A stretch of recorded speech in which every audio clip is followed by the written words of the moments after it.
Dear students, today I am going to discuss the topic amplification. This bit falls under module 3. Okay, the sequence of presentation as follows: types of amplifiers, mechanical amplifiers, fluid amplifiers, optical amplifiers, and electrical and electronic amplifiers. In amplification, okay, the term amplification is nothing but the amplifier is a device which is used to increase or augment the weak signal. Okay, so here the weak signal will be increased. The term is called amplification. Okay, now it may operate on different principle. Okay, the different principle under mechanical, pneumatic, or hydraulic, or electrical and electronics principle. Okay, so in mechanicals the levers and gears are used. Okay, so the different principle we can achieve the amplification. Okay.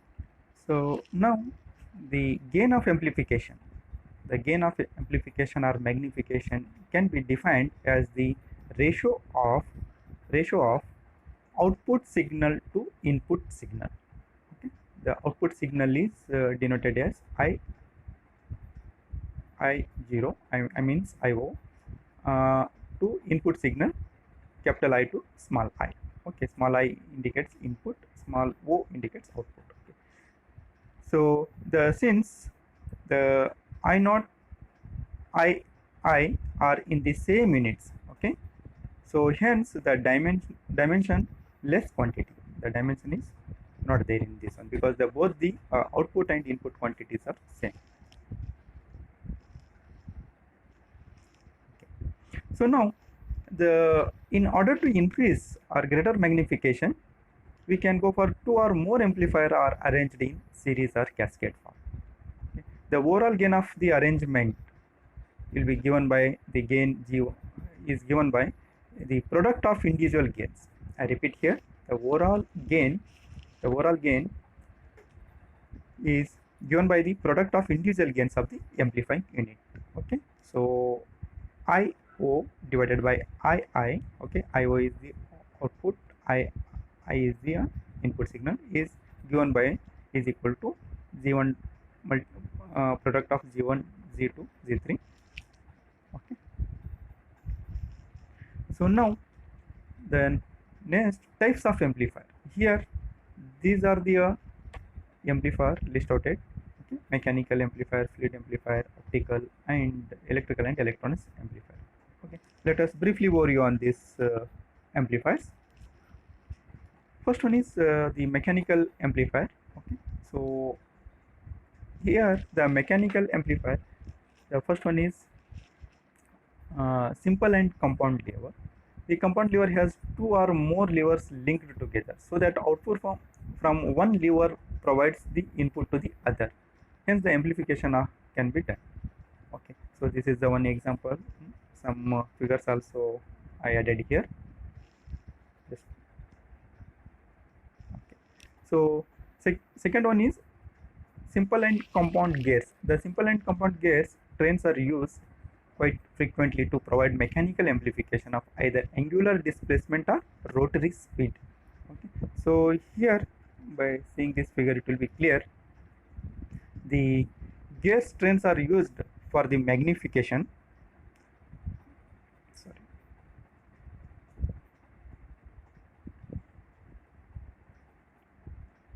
Okay, so here the simple and compound gears trains are used quite frequently to provide mechanical amplification of either angular displacement or rotary speed.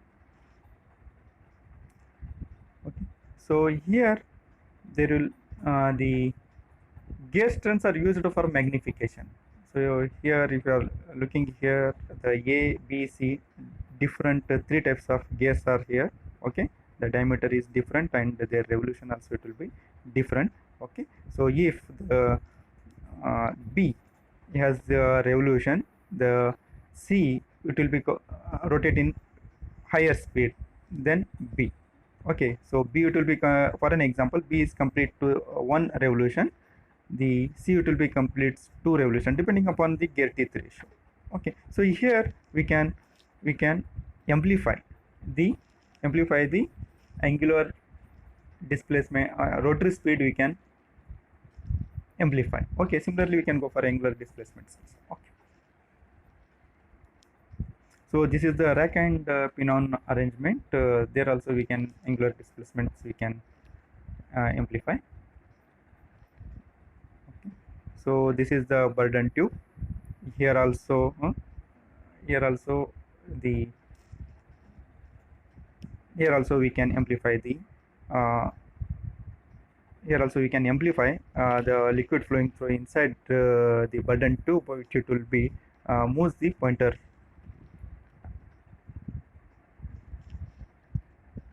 Okay, so here are the few limitations of mechanical amplification. Okay, mechanical amplifications has a few limitations, or we can say that they suffers from the errors caused by the following factors. One is internal loading.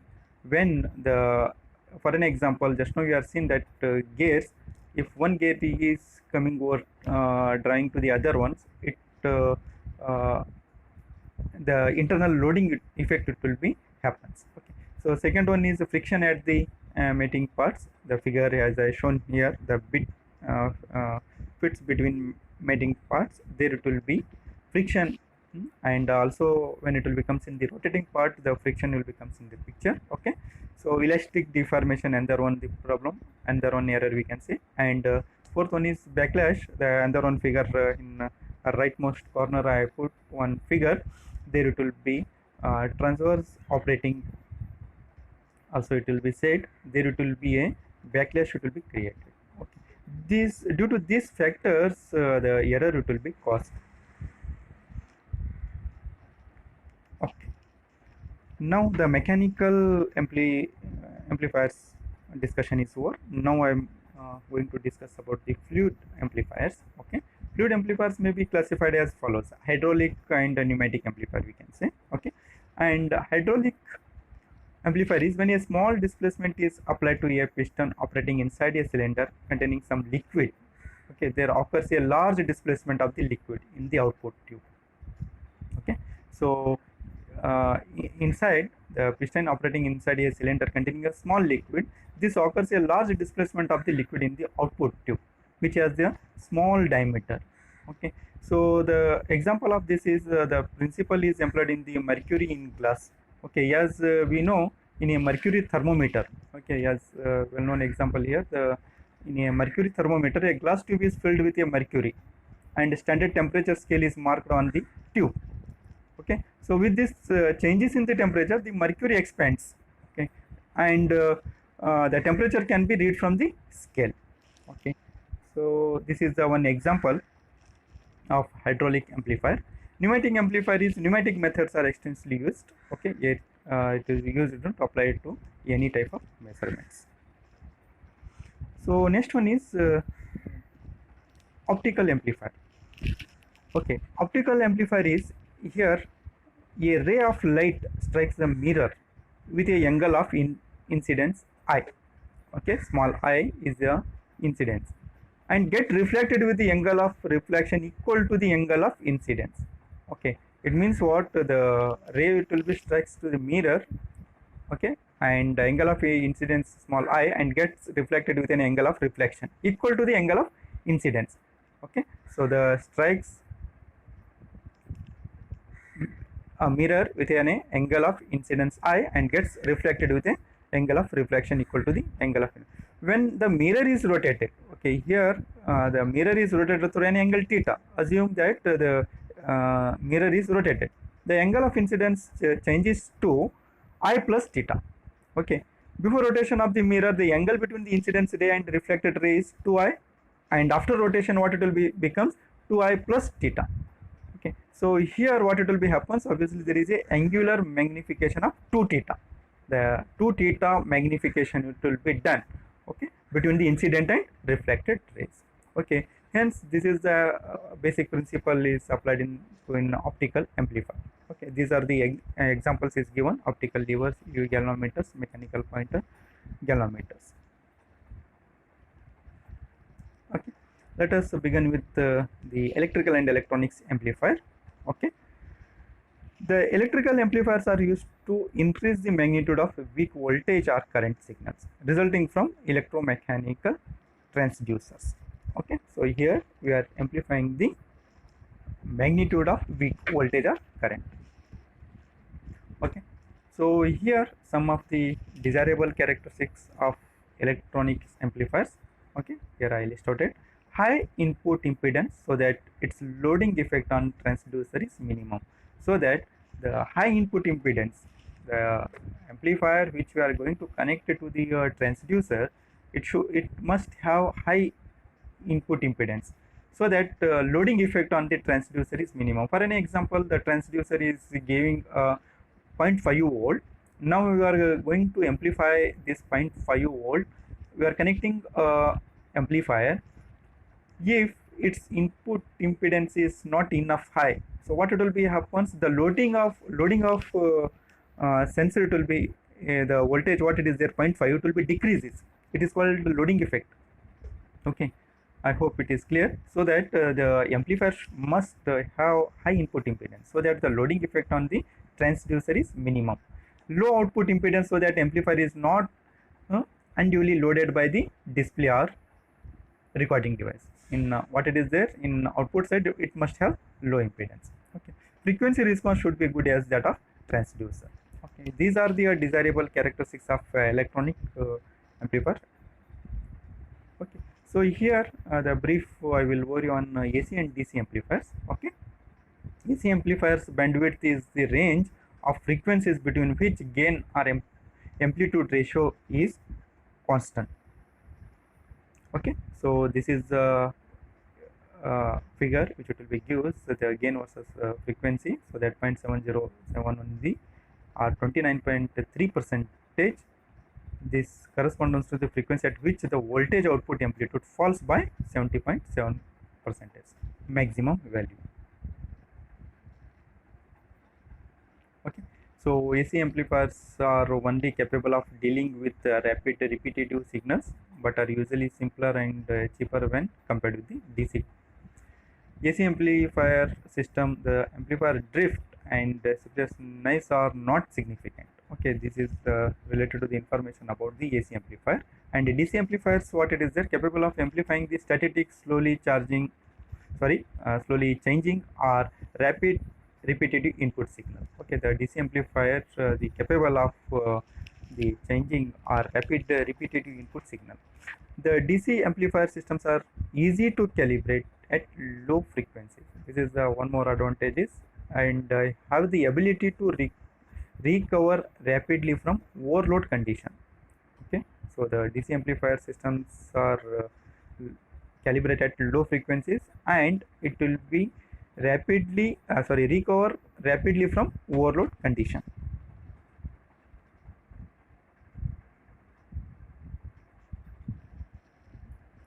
Okay, so here the information about some modulation regarded. Okay, modulated and unmodulated signal.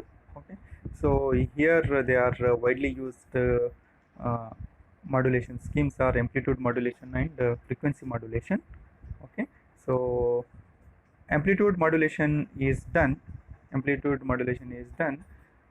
varying either the carrier frequency is held constant. Okay, I repeat here, the carrier frequency is held constant and its amplitude is varied by the measure. This process is called amplitude modulation, whereas the carrier amplitude is held constant and frequency is varied, hence it is called frequency modulation. Okay, so next here it is the operational amplifiers, it will be begun. Okay, the question is appeared, I gone through the previous year question paper. What is an op-amp, operational amplifier? State the characteristics of an op-amp. Okay, operational amplifier. What is an op-amp? State the characteristics of an op-amp. Okay, as already you might have come across the operational amplifier, and once again just I will review on the operational amplifier. An operational amplifier is an integrated circuit that operates as a voltage amplifier, and op-amp as a differential input. Okay, so here there are two inputs, one is designated as negative sign, it is called inverting, and while other input terminal is designated by positive sign. Okay, it is non-inverting also we used to say. Okay, that is, it has two inputs, opposite polarity. Okay, so an op-amp has a single output and a very high gain, which means that the output signal is much higher than input signal.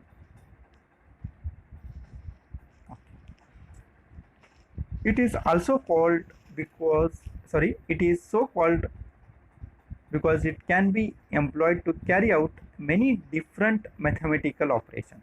Okay, using the op-amps we can perform different operations: addition, subtraction, multiplication, division, integration, differentiation, okay, etc.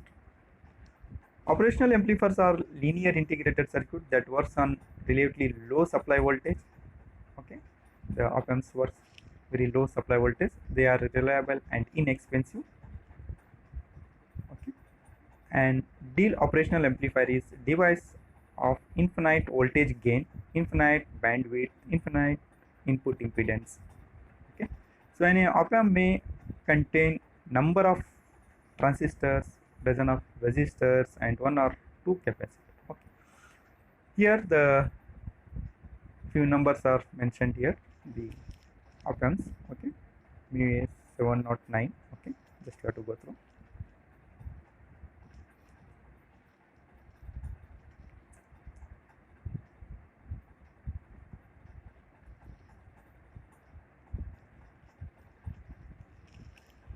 Okay, next is the specification. Specifications are characteristics of an op-amp.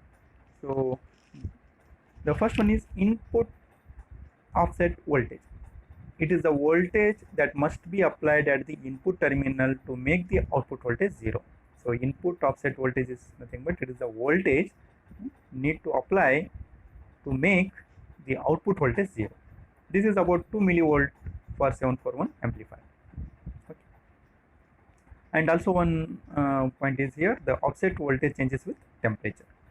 Second one is input offset current. Okay, it is defined as the difference in current that must be applied at the input terminal to make the output voltage 0. To make the output voltage 0, okay, some difference in current that must be applied at the input terminal. Okay, this is the 20 nano ampere for a 741 amplifier. So the third one is input check current. It is the mean of the two input currents to make the voltage 0. Okay. Fourth one is slew rate. It is the maximum rate at which the output can change. Okay, so that is the maximum rate at which the output can change. It expresses as volts per microsecond. Okay, unit gain frequency. This is the frequency at which the open loop gain of the amplifier becomes unity. Okay, so sixth one is the common mode rejection ratio. It is the ratio of desirable signal to undesirable signal. So the ratio of desirable signal to the undesirable signal. These are the six related point to the characteristics or specifications we can see. Okay. Applications of op-amp. The op-amp can be used many applications. Okay, if you are here listed out: linear voltage amplifier, integrator, function generator, impedance transformers, differential amplifiers, voltage comparators, filters, and many other devices the amplifier op-amps will be used. Okay, so here the next bit is I'm going to discuss about the commonly used op-amp circuits as a inverter, adder, subtractor, multiplier and divider, integrator, differentiator, buffer amplifier, differential amplifier. Okay, I hope everyone is come across this all the terms and conducted the experiments in op-amp lab also. Okay, so now just briefly I will over you on the commonly these used circuits. Okay, first one is inverter. Okay, this is a circuit which it is showing here. The op-amp use it as a inverter. The feedback resistance RF, okay, the feedback resistance RF feedback resistance RF is made equal to the resistance R1, okay, which it is connected V in series with inverting terminal, connected to the inverting terminal. Okay, so the output voltage, if you are looking to this output voltage equation, so what it will be happens, RF and R1 are equal, hence we will get the output voltage minus V1. Okay, obviously the output voltage is 180 degree out of phase. Okay, so because as we are put sorry, here we are kept the gain is 1 itself, because RF and R1 are 1 only, so hence we will get the waveform here. I put the waveform left side inverting, okay, the signal, input signal and output signal, and it will be inverted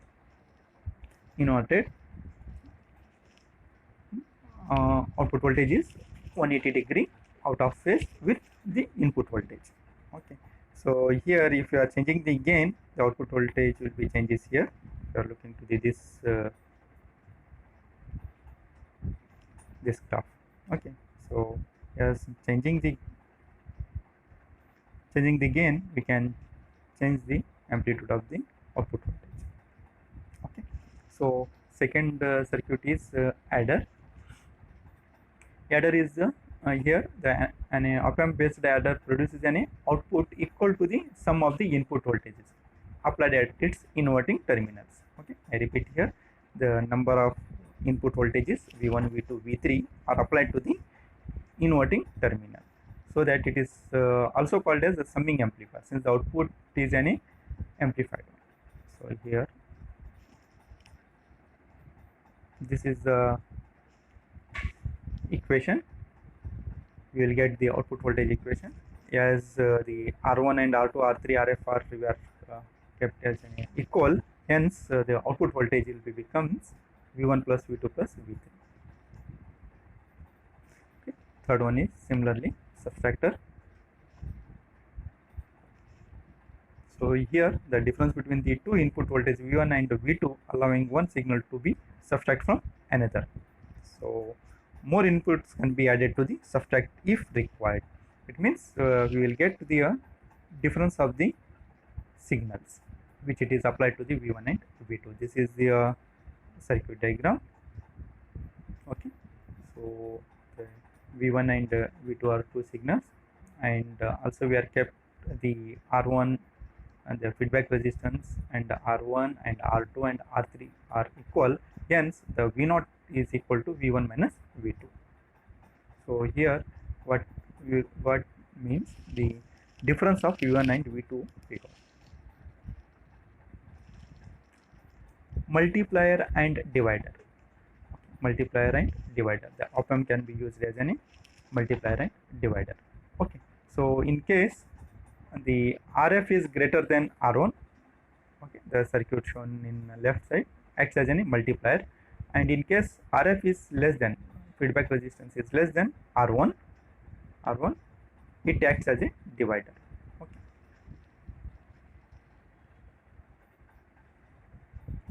So next one is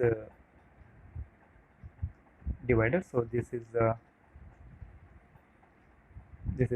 equation governing all. Okay, so next one is differentiator. Okay, differentiator. The differential amplifier circuit is obtained by interchanging the positions of resistance R and capacitor C. So now here we are interchanging the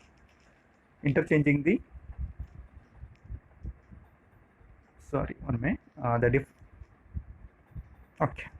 Differential amplifier circuit is obtained by interchanging the position of resistance R and capacitor C.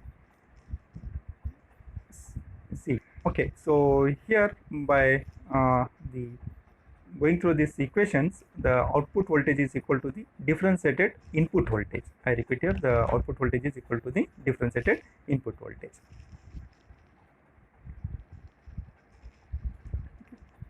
So next one is buffer amplifier. Okay, the buffer amplifier is essentially an impedance transformer which converts a voltage at a high impedance to the same voltage at low impedance. Okay, the circuit of a unity gain buffer amplified, so called as a voltage follower. Okay, so here the right side it will be given the figure. Next one is a differential amplifier. Okay, in its basic form, it has two inputs and outputs. The signal available to the two outputs are identical, except that the two are 180-degree out of phase. Okay. This is the differential amplifier. Okay.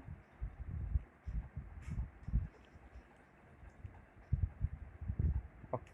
So next bit of discussion is attenuator. Okay, attenuator. An attenuator is a two-port resistive network and is used to reduce the signal level by a given amount. So here what it is there, uh, the input signal will be reduces to the by a given amount. In a number of applications, it is necessary to introduce some of the attenuations are required. So attenuator may be symmetrical or asymmetrical and can be either fixed or variable. A fixed attenuator with constant attenuation is called FAT. So here the variable attenuators are used as a control volumes in a radio broadcasting section. Okay, and in a laboratory also we are come across in the lab the attenuation probe. Okay, the attenuation probe, so what it does, the magnitude of the signal it will be reduces. For an example, 230 volts, if I'm connecting 230 volt, I'm connecting to measure the voltage, the attenuation probes are required. The voltage will be proportionate, it will be decreased to the step of 10. Okay, so this is called the attenuation. Here the attenuation will be measured in decibels.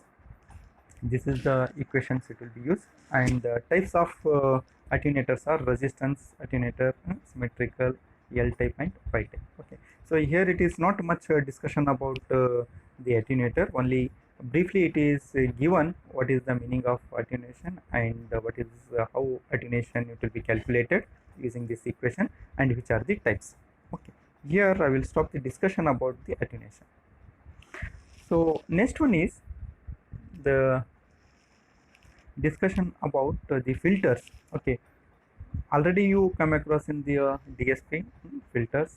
Okay, so here the briefly we are going to discuss about which are the types of filters are. Okay, here I put one this slide question which it is asked in the last year. What do you mean by filter and filtering? How are the filters are classified? Okay. Filtering is the process, I will define here. The filtering is the process of attenuating unwanted components of a measurement while permitting the desired component to pass. Okay, so I repeat here, the filtering is the process of attenuating unwanted components. Okay, only it will be passed the permitting the desired component to pass. The filter is an electronic circuit, okay, which can pass or stop the particular band of frequencies through it.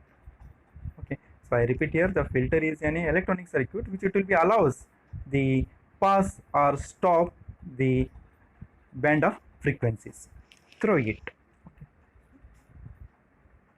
Now the band of frequencies which will pass through the filter is called the pass band.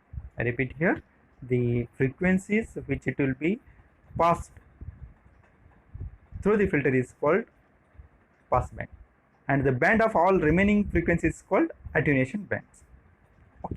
So here in ideal filter, what it will be there, frequency of pass band will be passed without suffering from any attenuation, while the band of all remaining frequencies of attenuation band will be suppressed completely. This is related to the ideal filter.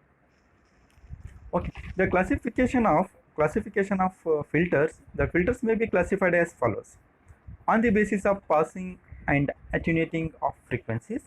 Second one, on the basis of relation between the series and shunt impedances. Okay. So let us discuss about the first one, on the basis of passing and attenuating of frequencies. Okay, so first one is low pass filter. Okay, ideal characteristics is shown here. These are those filters which pass only low frequencies through them. Okay, So and which reject all high frequencies above the cutoff frequency. So here omega c will say that cutoff, okay, at an gain a, okay. So till from 0 to the omega c, okay, the frequencies through them passes, and after this all are rejected. Okay, a low pass filter is also called lag network because it causes a phase lag in the output signal. Okay, so I conclude this here. The low pass filter is the filter which pass only low frequencies through them and which reject all high frequencies. Okay, so this type of filter is also called integrating network. Second one is high pass filter. High pass filters, these are those filters which pass only high frequencies through them and which reject all low frequencies below the cutoff frequency. So if you are looking to this figure, okay, to omega c cutoff you say or critical frequency you say, okay, at that point all the lower frequencies are rejected, okay, and the higher frequencies are allowed to pass. So I conclude here, which pass only high frequencies through them and which reject all low frequencies below the cutoff frequency. The high pass filter is a differentiating network and is also called as lead network because it will cause phase lead in the output signal.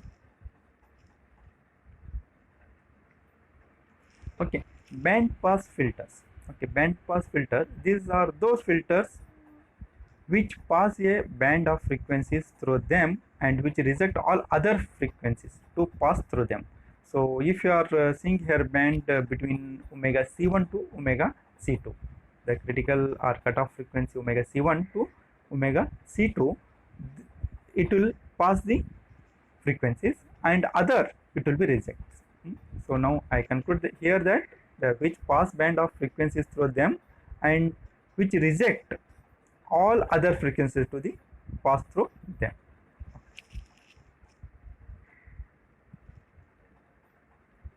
Fourth one is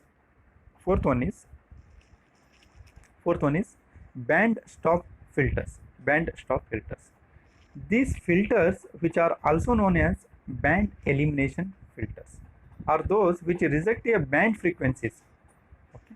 So what it will be does here, the omega c1 to omega c2, the frequencies are rejected. Okay, below that it will be allows and sorry, the omega c below it will be allows, omega c2 it will be allows. Okay, in between omega c1 and omega c2 it will be reject.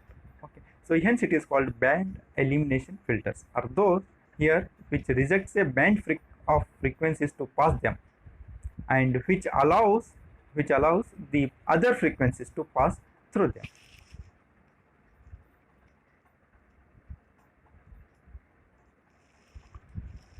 Okay, so the B on the basis of relation between series and shunt impedance.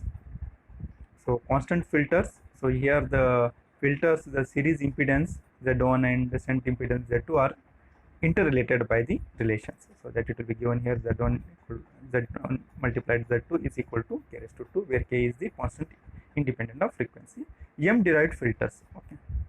So these filters do not have the product of series and shunt impedance equal to k square, but have the same characteristic impedance as the corresponding k section.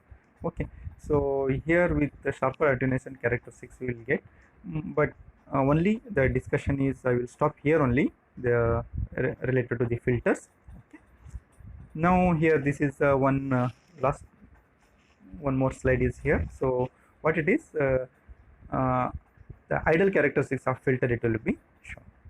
Okay, so the circuit right side, that is B circuit, is a band pass filter characteristics. Band pass filter characteristics. Okay, so here I conclude this session. Okay, so so far what are the discussion we are done here, just I will overview and I will conclude.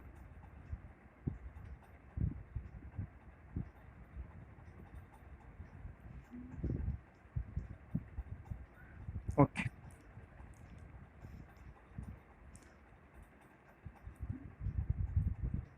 not moving anyhow. So just once I will once again I will overview what are the things I discussed. Just I'm going to the first slide.